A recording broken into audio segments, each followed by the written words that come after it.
Николай Булакинның адының Ағыбан спорт комплексті шибіргі бисмартын сығары боксшы Чиксы Россиядағы Спартак аттығы марығылар ішткан. Анды 48 килограмның 92 килограмға тері прай 13 көдірімже 17-18 жастағы олар күстерінің сынасқанар.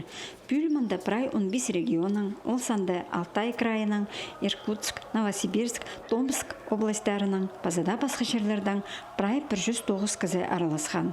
Ең ұлық командалар Хакасиядан Пазы Қызылжар крайының болғанар. Оларның 15 спортсмен.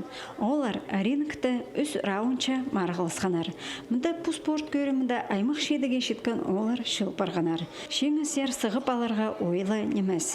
Үз минут арызына, ұржыны, күстік сабысының түңдері бізер үшін үдік көп тоғынырға керек. Улық тұста пер шақсы жемнанған базы көзі құстық тренерлерінің үгірінжелері келгіні қараға әлі көрінше.